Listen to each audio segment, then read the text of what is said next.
रहते रहो, संसार में चलते हुए शास्त्र के द्वारा बताए हुए बातों का अभ्यास करते हुए मन को लेकर के चलते रहो, तो संसार में रहते हुए आप तपस्वी बन सकते हो। पति के साथ रहकर, पत्नी के साथ रहकर, पुत्र परिवार के दुकान व्यवहार करो, इसको छोड़ना नहीं है। इसके साथ में रहते हुए अभ्यास करते हुए आप तपस्वी हो सकते।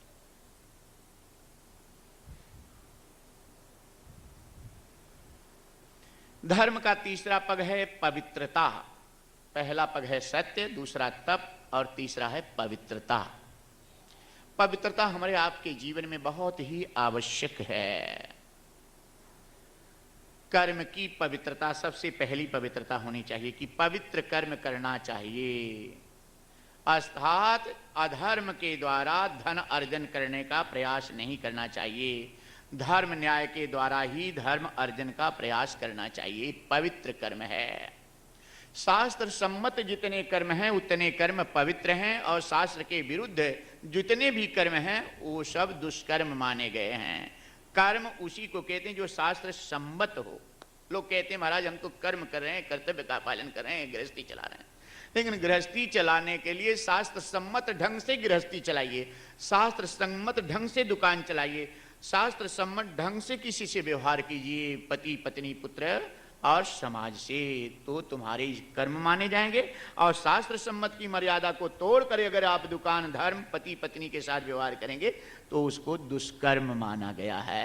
शास्त्र सम्मत कर्म पहला पवित्र कर्म होना चाहिए। कर्म पवित्रता, तो कर्म यदि पवित्र होगा तो उसका फल आपका पवित्र होगा, और फल पवित्र, धन पवित्र होगा तो अन्न उसका पवित्र होगा, और जिसका अन्न पवित्र होगा तो अन्न पवित्र होने के बाद फिर शरीर पवित्र हो, वस्त्र पवित्र हो, विचार पवित्र हो, हाँ, और पवित्र भाव से रसोई पवित्र हो, बर्तन पवित्र हो।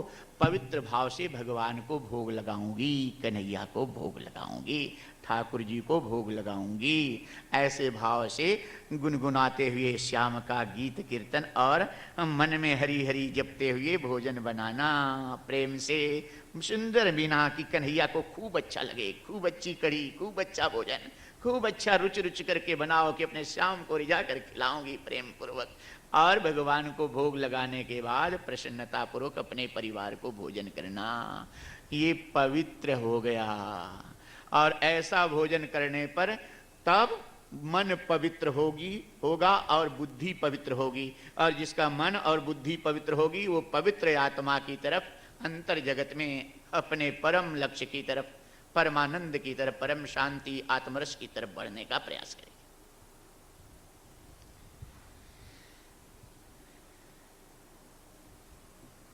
इसलिए हमको आपको चाहिए कि हर तरह पवित्रता अपने जीवन में अपनी माताओं से, सास से, वृद्ध माताओं से सीख लेनी चाहिए, बुजुर्गों से सीख लेनी चाहिए कि कैसे ये रसोई बनाती थी, कितनी पवित्रता रखती थी वस्त्र की जीवन में। वैसे ही आज के युग में अपने बच्चों को सीख लेनी चाहिए।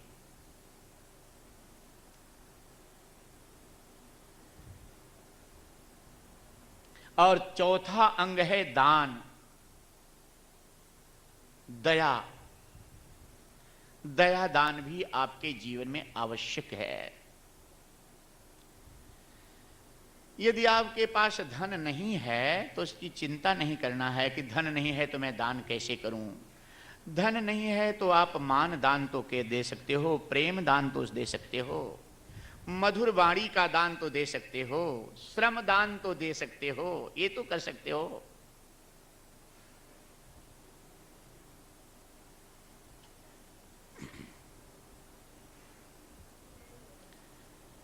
तो धर्म के 4 अंग हैं। और जब कलयुग ने प्रार्थना किया राजा परीक्षित से कि महाराज हमारे अंदर दुर्गुण तो बहुत हैं, लेकिन मेरे अंदर एक गुण इतना अच्छा है कि सतयुग त्रेता द्वापर में हजारों वर्ष पूजा पाठ जप तप करने से जो फल मिलता है वह फल मेरे कलयुग में 24 घंटा हरि नाम कीर्तन से, प्रेम पूर्वक कीर्तन करने से मिलता है। इसकी कलयुग की यह बात सुनकर राजा परीक्षित के मन में कलयुग के प्रति दया भाव जग गया, और कलयुग ने राजा परीक्षित को देखा कि ये थोड़ा सा नम गए हैं, दया भाव आ गया, जाकर चरण स्पर्श कर लिया।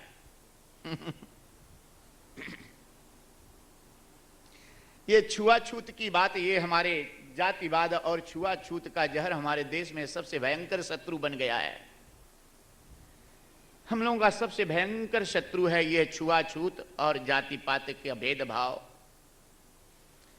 और दुख की साथ कहना पड़ता है, और कहूँ न तो रहा नहीं जाता है कि हमारे जो अच्छे लोग नेता मंत्री हैं उनके लिए नहीं, लेकिन सोचें सब कोई, हमारे नेतागण मंत्रीगण निजी स्वार्थ की सिद्धि के लिए जाति पाति का और भाषावाद का जहर फैला करके देश के विकास को रोक करके एक देश के लिए शत्रु तैयार कर रहे हैं। छुआछूत किसी से ईर्ष्या देश के लिए नहीं है। छुआछूत की परिभाषा ये है कि एक ही पिता की हम सब सगी संतानें हैं, चाहे हिंदू हो, मुस्लिम हो, सिख हो, ईसाई हो। किसी भी धर्म ग्रंथों में यह नहीं लिखा गया है कि परम शक्ति परमात्मा दो है, सब में एक ही बताया गया है।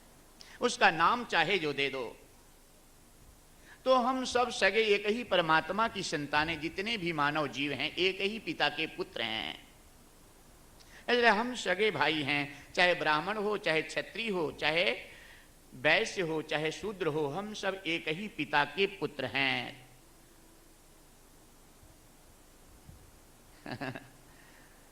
देखो, रोडों पर गाड़ियां अनेक कंपनियों की चल रही हैं और उनमें टायर अनेक कंपनियों का लगा हुआ है, हा?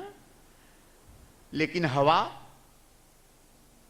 टायरों में हवा अलग अलग कंपनी की है, चाहे जिस कंपनी की गाड़ी हो, चाहे जिस कंपनी का टायर हो, लेकिन सब में हवा एक ही है।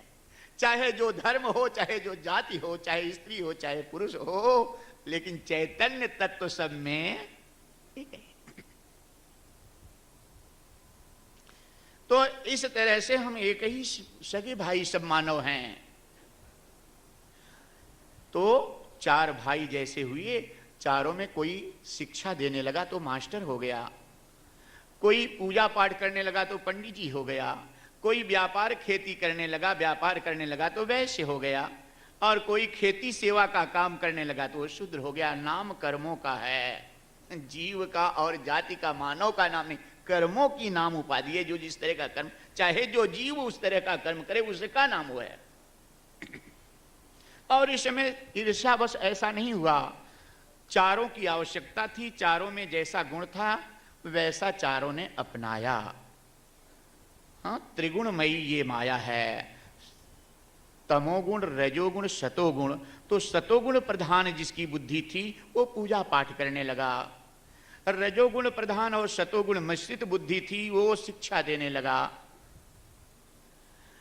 और रक्षा करने लगा, और तमोगुण रजोगुण प्रधान जिसकी बुद्धि थी वो व्यापार करने लगा, तमोगुण प्रधान जिसकी बुद्धि थी वो सेवा के भाव में लग गया कि जैसे जितना हो सके उतना, और कुछ नहीं कर, मेरे पास और सामर्थ्य नहीं है, उसके पास विवेक अच्छे कर्मों करने का नहीं है, तो नहीं तो सेवा। तो आपस में ख्याल करके थोड़ा सा ध्यान से देख लो कि अगर तुम्हारे ही कोई भाई, 3 भाई, 4 भाई हो, या माता पिता कोई स्नान करके पूजा में बैठे हैं और तुम कहीं से जगह जगह से आ रहे हो, शरीर तुम्हारा साफ नहीं है ठीक से, तो तुम उसको जाकर छूते हो, दूर से ही प्रणाम करते, कभी मैं स्नान नहीं किया हूं, सही साफ नहीं, सम्मान करते हो। ऐसे ही एक दूसरे का सम्मान, ये लोग पवित्र शरीर से नहीं रह पाने की वजह से बड़ों का, अपने भाई ब्राह्मण का सम्मान करते थे, विद्वानों का सम्मान करते थे, आप पूजा करें मैं आपकी सेवा, और वो अपने प्रिय भाई की तरह मानते थे। इसी तरह से क्षत्रिय वैश्य और चारों की समन्वयता थी, एकता थी।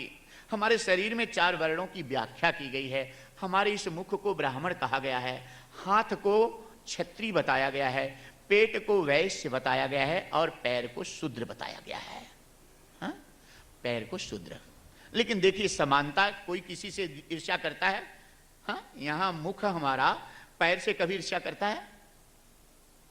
बताओ, पैर में ठोकर लगती है तो आह कौन करता है? ब्राह्मण। शूद्र को ठोकर लगती है, पैर में कांटा चुभता है तो रोता कौन है? ब्राह्मण। मुख रोता है, आ। थकान पैर में लगती है तो एहसास कौन करता है? ब्राह्मण करता है। भोजन मुख को ब्राह्मण को दिया जाता है, लेकिन ये दे देता है वैश्य के पास। तो वैश्य यह नहीं कहता कि अपने पेट भर के जितने अंग हैं उनको ताकत दे दूं, समान रूप से चारों को देता है ताकत। और इसके बाद क्षत्रिय जो है भुजा, जब तक ये हाथ है तलवार है और चाहे गोली जो भी आए, जब तक हाथ है तब तक तीनों की रक्षा करता। हाथ कटने के बाद ही ये शरीर के ऊपर कोई आक्रमण कर सकता है, तीनों के ऊपर। ऐसी समन्वयता होनी, समानता, एक दूसरे से प्रेम, ये जाति, ये निजी स्वार्थ के लिए इस छुआछूत की बात कि अरे ये तो दूसरे से ईर्ष्या करे तो तुमसे एक जाति पाति का एक पलझा खड़ा कर, भाषावाद का एक बात खड़ा करके एक दूसरे को आपस में इस जातिवाद का जहर अपने निजी स्वार्थ के लिए नेतागण तैयार कर दिए हैं। या जो भी बुद्धिजीवी, इनसे प्रार्थना है कि इस बात को विचार करें कि पहले तुम इस देश के वासी हो और देश के भारत माता के पुत्र हो, और यह भारत देश तुम्हारा एक परिवार है और सब सगे भाई हो। तो पहले तुम्हें अगर कोई भी देखना चाहिए तो भारत की पवित्रता और भारत के विकास और भारत के ऊंचे सम्मान को पहले देखना चाहिए, हर बातों को समर्पित करके फिर अपनी तरफ आना चाहिए। जिस कुल में जन्म लिए हो पहले अपने कुल के सम्मान को देखो। जिस कोख में जन्म लिए हो उस माता पिता के कोख के, उस दादा बाबा की कोख के सम्मान की तरफ पहले देखो, फिर बाद में देखो।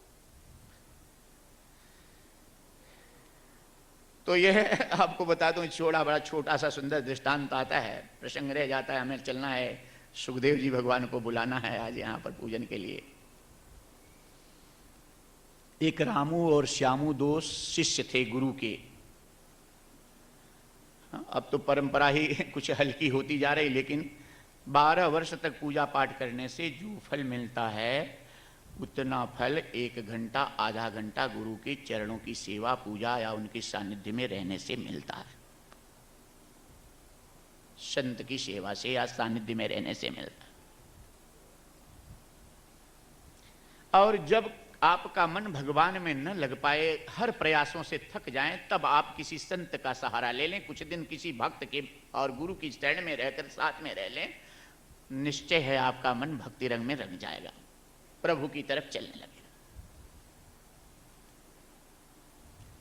अब तो परंपरा ही सब अलग अलग ढंग के बिगड़ती जा रही है, लेकिन ये दोनों शिष्य थे। रामू श्यामू जो गुरु की सेवा के लिए झगड़ा होता था, रामू सोचता था मैं ज्यादा सेवा कर लूं, श्यामू सोचता था मैं ज्यादा गुरु की सेवा कर लूं, चरण दबा लूं। गुरुदेव ने देखकर बांट दिया कि दाहिने पैर की सेवा रामू करेगा और बाएं पैर की सेवा श्यामू। जैसे भगवान राम के ब्याह के समय, जिस समय धनुष यज्ञ में जाने लगे, एक दिन पहले रात्रि को लक्ष्मण जी चरण दबा रहे थे प्रभु राम के। लक्ष्मण के नेत्रों से झरझरा आंसू गिर रहे थे, आंसू प्रभु राम के चरणों पर गिरे। भगवान राम कहे लक्ष्मण भैया तू रो रहे हो, क्या बात है? लक्ष्मण जी ने कहा कि प्रभु भैया आपका कल ब्याह हो जाएगा, आपके चरणों के ऊपर भाभी का अधिकार हो जाएगा, आज अंतिम सेवा मुझे है आपके चरणों की। भगवान राम कहे नहीं नहीं लक्ष्मण, मैं वचन देता हूं कि एक चरण की सेवा तुम्हारे लिए, एक चरण के लिए तुम्हारी भाभी, दाहिने चरण की सेवा तुम्हें मैं देता हूं, सदा तुम्हारा अधिकार बना रहेगा लक्ष्मण। तो गुरुदेव ने दोनों शिष्यों के बांट दिया कि आधा तुम, एक पैर की सेवा तुम करो, दाहिने पैर की सेवा रामू, बाएं पैर की सेवा श्यामू। एक दिन रामू कहीं गया था और श्यामू गुरु के जो इसके हक में बायां पैर था उसको दबा रहा था, सेवा कर रहा था। तो श्यामू के मन में आया कि रामू बहुत झगड़ा करता है हमसे, और रामू है नहीं, रामू के हक में दाहिना पैर गुरु का है, थोड़ा इसको भी दबा लूं, अच्छा मौका है। और जब दाहिने पैर को दबाने लगा तो श्यामू के मन में बात आगे बढ़ गई कि ये कितना हमसे झगड़ा करता है, रामू के पैर को थोड़ा जोर से दबा दूं। और रामू के पैर को, जो गुरुजी का ही पैर दाहिना था, जोर से जब दबाने लगा तब तक रामू कहीं से आ गया और देखकर आंखें लाल हो गई कि बच्चू मेरे पैर को इतना जोर से दबा रहे हो, बताता हूं। और रामू जो गुरुदेव का बायां पैर श्यामू के हक में था उस पर टूट पड़ा और पकड़कर जोर से ऐंठने लगा, तोड़ने लगा। श्यामू ने देखा कि मेरे पैर को तू तोड़ रहा है, मैं लेता हूं बदला, बताता हूं, तेरे पैर को जड़ से उखाड़ दूंगा।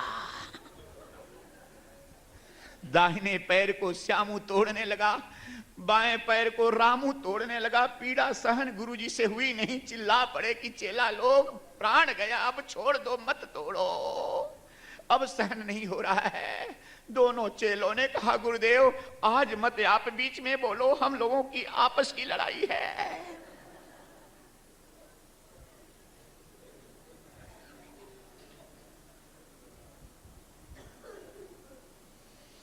पगले आपस में लड़ रहा है, पीड़ा तो गुरु को हो रही है। एक ही पिता की संतान है, अगर एक दूसरे से ईर्ष्या द्वेष और नुकसान पहुंचा रहा है तो पीड़ा तो भगवान को। एक कैसी भक्ति, कोई मानव को अगर दुख दे रहा है और नुकसान पहुंचा रहा है तो भगवान को नुकसान पहुंचा। तू भगवान की भक्ति क्या, भगवान की तो संतान वो भी है, ये भी तो भगवान का तू नुकसान विरोध कर रहा है। इसलिए भगवान की सच्ची भक्ति है किसी को पीड़ा मत पहुंचाओ, किसी को दुख मत दो, सबसे प्रेम भावना रखो, सब एक की भावना रखो, सबके विकास की भावना रखो। यह भगवान की सच्ची भक्ति है। जब तक विरोध है और वासना तुम्हारे मन से नहीं मिटेगी तब तक भगवान नहीं मिलेंगे। भगवान को पाने के लिए सबसे बड़ा बाधक विरोध और वासना है। इस पर कल बताएंगे आपको, समय बिल्कुल नहीं कहता है। आइए, राजा परीक्षित कलयुग को 4 जगह बताए कि ठीक है अगर तू रहना चाहता है ना तो 4 जगह रह। पहली जगह कलयुग को बताए कि सोने में रहना। सोना जानते ना, स्वर्ण, सोना तो सभी जानती होंगी देवियां, इनको सोने का आभूषण बड़ा प्रिय है। और यहां भागवत में बताया गया है कि सोने में कलयुग है, और जहां कलयुग रहेगा वहां कलह रहेगी, अशांति रहेगी। दूसरे जगह बताए जहां जुआ होती हो, तीसरी जगह बताए जहां पर नारी देह व्यापार होता हो, और चौथी जगह बताए जहां मदिरा बिकती हो या मदिरा पी जाती हो। यहां 4 जगहों में तू रहना।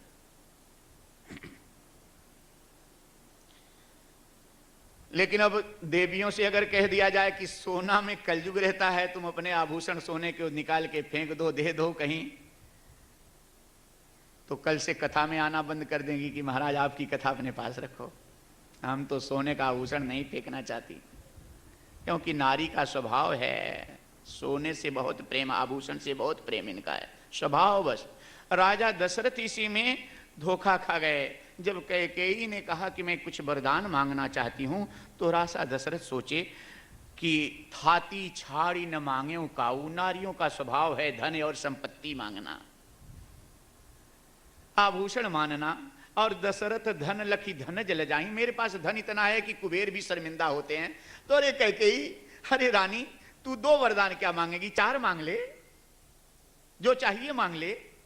अब इन्हें क्या पता कि ये क्या मांग लेंगी। तो ऐसी जगहों पर भागवत कथा में योग्य अधिकारी वक्ता की आवश्यकता, ताकि कहीं संशय न हो। किसी भी प्रश्न पर सारे संशय मिटते जाएं, और जब सारे संशय मिट जाएंगे तभी निर्भयता आएगी, आत्म साक्षात्कार होगा, अज्ञान तभी दूर होगा।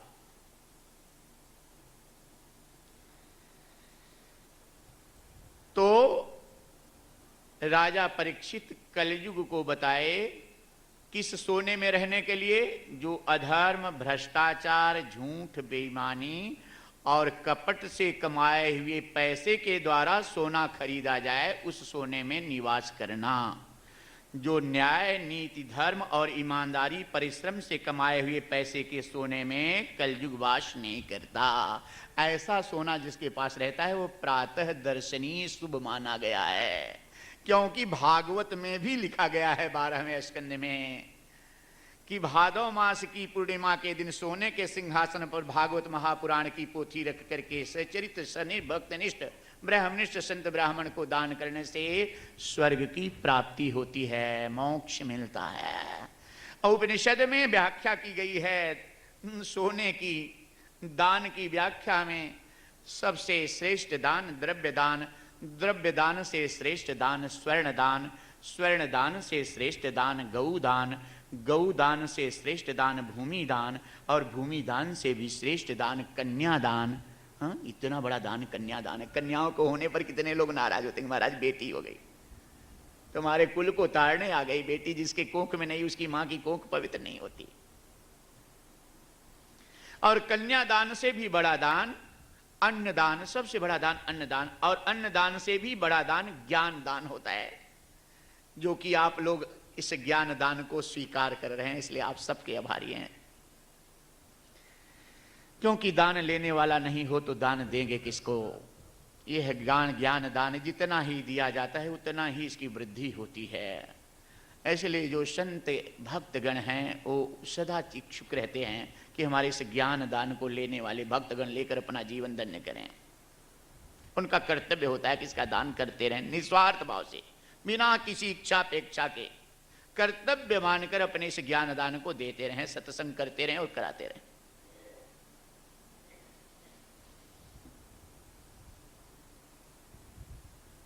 तो यह स्वर्ण दान यहां भी व्याख्या है। इसलिए यह सिद्ध होता है कि जिस सोने में ईमानदारी, धर्म, न्याय, नीति से कमाए हुए पैसे का जो सोना खरीदा जाता है वो प्रातः दर्शनी शुभ माना जाता है। ऐसा सोना रखना अच्छा है। लेकिन बेईमानी, झूठ, भ्रष्टाचार, कपट से कमाए हुए पैसे का जो सोना हो तो उसमें कलयुग रहता है, उसमें कलह रहता है। ऐसे सोने को घर में नहीं रखना चाहिए।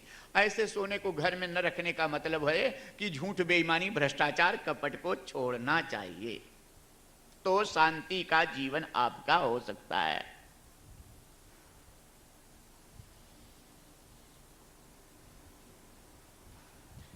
और पांचवें स्थान पर प्रेम से बोले जय श्री कृष्ण। 4 स्थानों पर जब दिए राजा परीक्षित कलयुग को जगह कि जहां जुआ होती हो, जहां मदिरा बिकती हो, जहां नारी देह व्यापार होता हो और जहां हिंसा होती हो वहां रहना, तब कलयुग प्रार्थना किया कि ये तो चारों गंदी जगह है, एक आग अच्छी जगह दे दो। तो 5वीं जगह सोने में दे दिया कि 5वीं स्वर्ण में रहना, जो कि आपको स्वर्ण की व्याख्या बताए। तो आपको धर्म के 4 पग हैं और अधर्म के भी 4 पग हैं। धर्म के 4 पग आपको बताए, सत्य, तप, पवित्रता और दान। और अधर्म के 4 पग हैं असत्य, मद, आसक्ति और निर्दयता। जुआ में जहां होती वहां रहना, बिना झूठ के जुआ नहीं हो सकती अर्थात असत्य। हम मदिरा जहां बिकती हो वहां रहना, बिना मद के मदिरा नहीं बिक सकती अर्थात मद। नारी देह व्यापार में रहना अर्थात बिना आसक्ति के नारी देह व्यापार में कोई नहीं जा सकता, आसक्ति। और हिंसा जहां होती है अर्थात निर्दयता, बिना कोई किसी की हिंसा नहीं करता, निर्दयता। इसकी व्याख्या आपको कल बताएंगे, समय आज नहीं है बिल्कुल।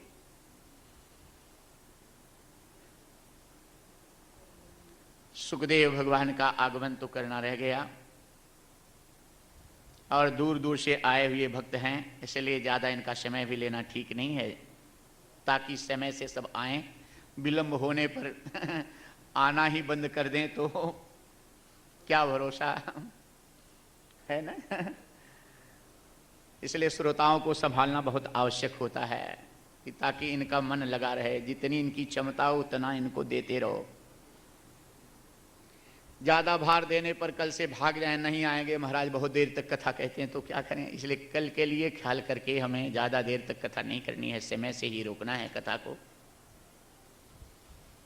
और एक छोटा सा बड़ा सुंदर प्रसंग आता है कि एक दूध वाले भाई दूध देने के लिए, बेचने के लिए साइकिल पर दूध का डब्बा भरकर दूध लेकर जा रहे थे और सड़क पर पीछे से ट्रक ने टक्कर मार दिया, गिर गए। सवेरे सवेरे का टाइम था। जो देखे दौड़ कर आए कि क्या हुआ क्या हुआ। तो न साइकिल टूटी थी, न दूध, इनका डब्बा टूटा था, न दूध खराब हुआ, न कहीं चोट लगी थी, सब सुरक्षित एकदम थे। सब इनको धन्य धन्य करें कि बड़े भाग्यशाली हो तुम, इतने जोर से ट्रक ने टक्कर मारा लेकिन फिर भी तुम्हारा कोई नुकसान नहीं हुआ, एकदम सुरक्षित बच गए। लेकिन एक दूध वाले फूट फूट कर रोने लगे, व्याकुल हो गए रोते हुए। लोगों ने पूछा भाई क्यों रो रहे हो, तुम्हें तो हंसना चाहिए, इतने तुम कठिनाई से बच गए, कोई नुकसान नहीं हुआ। दूध वालों ने कहा कि भाई मैं आज के लिए नहीं रो रहा हूं। कहें फिर कब के लिए रो रहे हो। इन्होंने कहा मैं कल के लिए रो रहा हूं। कहें कल के लिए क्यों रो रहे हो। दूध वाले ने कहा उस ट्रक के पीछे लिखा था कि कल फिर मिलेंगे।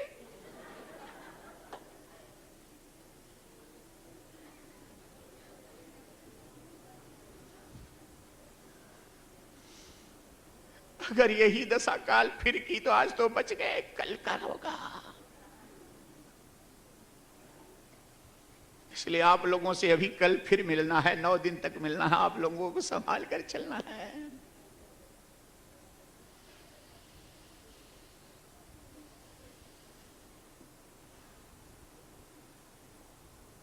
आइए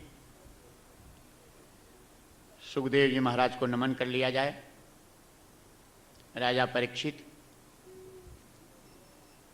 के कहने के अनुसार यह कलयुग सबसे पहले इनके ही खजाने में रखा हुआ एक सोना, जो सोने का मुकुट जिसे भीम जी जरासंध को मारे थे और उसका उत्तराधिकारी प्रार्थना करते रहा कि मैं इसका उत्तराधिकारी हूँ, लेकिन अपने भाई नकुल सहदेव की इच्छा को रखते हुए यह सोने का मुकुट जरासंध का लाकर अपने खजाने में भीम रख दिए थे। और जैसे ही राजा परीक्षित ने कहा कि अधर्म से कमाए हुए सोने में वास करना, ये कलयुग इनके खजाने में इस मुकुट में जाकर बैठा और अचानक इनके ऊपर प्रेरणा हुई। खजाने को खोलकर इस मुकुट को देखे, बड़ा सुंदर, बिना किसी से पूछे कि कैसा मुकुट है, कब का रखा हुआ है, किसका है, इन्होंने इसको सिर पर धारण किया राजा परीक्षित। वैसे इनको प्रेरणा शिकार खेलने की हुई। हाँ, ये सदा अहिंसा के पुजारी, वन्य पशुओं की हिंसा किए, संतों की पूजा आदर सम्मान करने वाले धर्मात्मा राजा इस सोने के कलयुग के प्रभाव से, मुकुट के प्रभाव से शमीक मुनि के आश्रम में जाकर के शमीक मुनि का अपमान कर बैठे। प्यास भूख से व्याकुल, जो प्यास भूख को सहन करने वाले, जीतने वाले, ये राजा परीक्षित शमीक मुनि ध्यान में बैठे हुए थे और हमें प्यास लगी है, भूख लगी, भोजन नहीं दे रहे हैं, ये ढोंग करके बैठे हैं। ऐसा समझ करके इनको डरवाने के लिए एक मरा हुआ सांप देखे कि पड़ा हुआ है, राजा परीक्षित उठा करके शमीक जी के गले में डाल दिए। वहां से जब चले आए तो किसी ने जाकर शमीक जी के पुत्र श्रृंगी जी से जाकर बता दिया कि आप यहाँ सत्संग कर रहे हो, आपके पिताजी ध्यान में बैठे हुए हैं और राजा परीक्षित उनके गले में मरा हुआ सांप डाल दिए हैं। और श्रृंगी जी तुरंत उठे, जल लिए हाथ में और हाथ में लेकर के तुरंत फटकारते हुए, अरे तुम चक्रवर्ती राजा हो तो क्या हो गया, तुम्हें ब्राह्मण तेज से भय नहीं लगा, तुम्हें संत तेज से जरा सा भय नहीं लगा, इतनी मर्यादा को तोड़ने वाला, संतों का अपमान करने वाला, हे राजन, तू तो मेरे पिता के गले में मरा हुआ सांप डाला है, तेरे गले में जिंदा सांप पड़ेगा। मैं श्राप देता हूं कि आज के 7वें दिन तक्षक के काटने से तेरी मृत्यु हो जाएगी।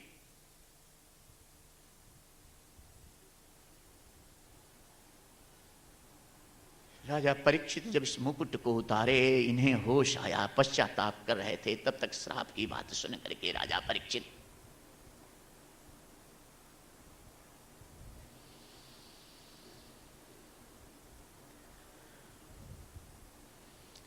राज्य, सत्ता, सिंहासन, कोष, खजाना, पुत्र, पत्नी, परिवार, अन्न, जल, निद्रा, सबका त्याग करके गंगा जी के तट पर मोक्ष की जिज्ञासा से चले गए। अब तक राजा थे और जब संसार का त्याग कर दिए तो राजर्षि हो गए। बिना बुलाए ही संत महात्मा मुनि इनके पास सब आने लगे।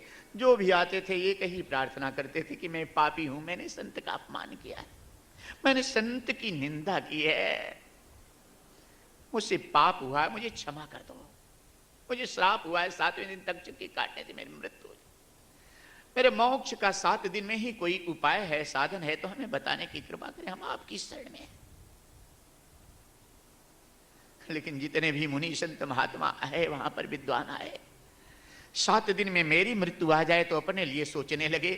कोई 6 महीना, कोई 3 महीना, कोई 2 महीना, कोई 1 महीना व्यतीत, किसी के पास कोई 7 दिन में कल्याण का कोई साधन नहीं। नारायण नारायण नारायण करते हुए नारद जी सुखदेव जी महाराज के पास पहुंचे कि महाराज आप यहां बैठे हैं। राजा परीक्षित संसार का, जगत का, अन्न जल निद्रा का त्याग करके मोक्ष की जिज्ञासा से गंगा के तट पर आ चुके हैं, मोक्ष के अधिकारी हैं महाराज। इसलिए हे सुखदेव जी, आपके सिवा 7 दिन में मोक्ष दिलाने वाला